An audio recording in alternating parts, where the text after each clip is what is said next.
Assalamualaikum warahmatullahi wabarakatuh. Perkenalkan, nama saya Sabrina Udriasmin dengan NIM C1C020137 dari kelas R011. Di sini saya akan menjelaskan materi penyusunan anggaran piutang.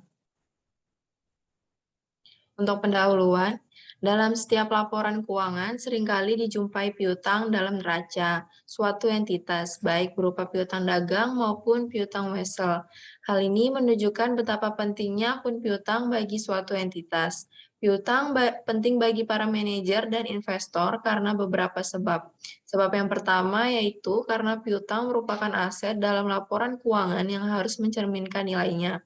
Kedua, persoalan menyangkut piutang adalah dasar untuk penentuan laba dan pengukuran kinerja perusahaan. Ketiga, piutang dagang dapat menjadi aset yang tidak produktif. Adapun pokok bahasan yang pertama yaitu pengertian piutang, yang kedua jenis-jenis piutang, yang ketiga manfaat anggaran piutang, yang keempat faktor yang mempengaruhi piutang, dan yang kelima langkah menyusun anggaran piutang usaha.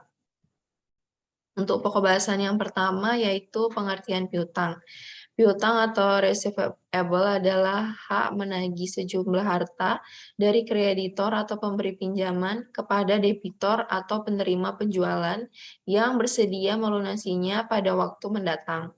Anggaran piutang adalah anggaran yang merencanakan secara terperinci tentang jumlah piutang perusahaan akibat penjualan secara kredit disertai dengan perubahan-perubahan atau pertambahan piutang, piutang tertagih, sisa piutang dari waktu ke waktu selama periode yang akan datang.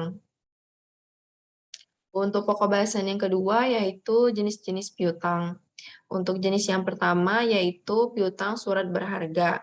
Contohnya biliet giro belum jatuh tempo, biliet giro kosong, cek kosong, dan cek mundur. Untuk yang kedua, beban dibayar di muka, contohnya sewa dibayar di muka, iklan bayar di muka, dan bunga bayar di muka.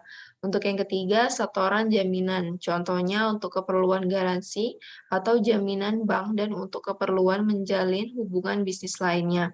Yang keempat, piutang pajak, contohnya angsuran pajak, pajak masukan, kelebihan bayar pajak, dan lain-lain. Yang kelima, pinjaman pekerja. Yang keenam, piutang uang muka dapat terjadi sebagai uang muka beli barang atau uang muka kerja, seperti pasang iklan atau membuat baliho. Yang ketujuh, piutang wesel adalah piutang yang didukung janji tertulis dalam bentuk wesel. Piutang wesel dan piutang usaha dapat terjadi karena menjual barang secara kredit atau pemberian pinjaman dalam bentuk uang.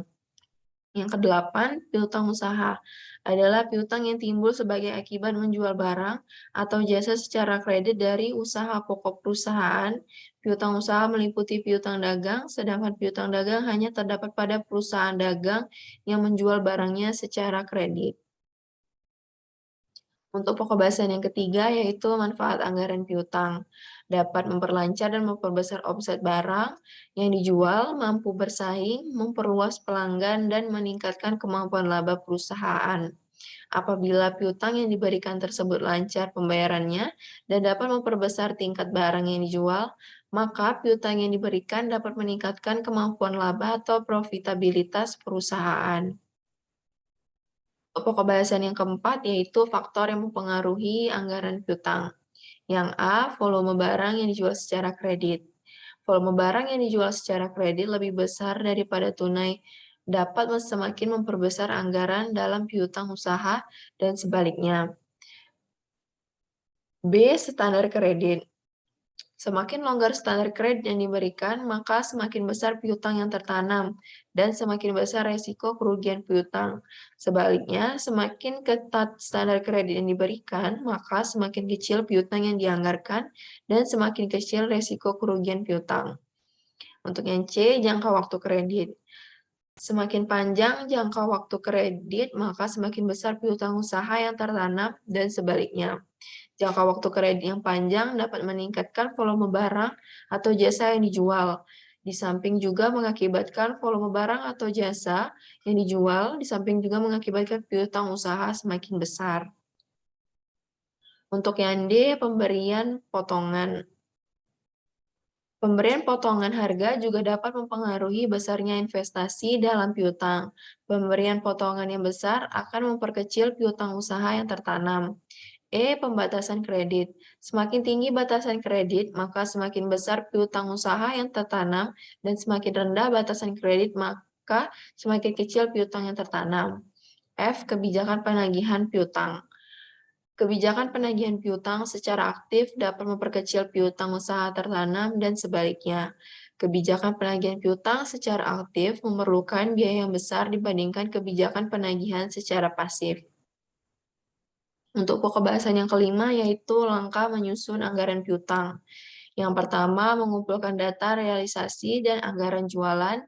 Yang kedua, menentukan taksiran piutang tak tertagih atau bila ada, dan syarat pembayaran. Yang ketiga, menghitung anggaran piutang usaha, termasuk menghitung taksiran kerugian piutang bila ada. Yang keempat, menyusun anggaran piutang. Baiklah, sekian materi yang dapat saya sampaikan. Mohon maaf bila ada kesalahan. Saya akhiri, wabillahi taufiq wa hidayah. Wassalamualaikum warahmatullahi wabarakatuh.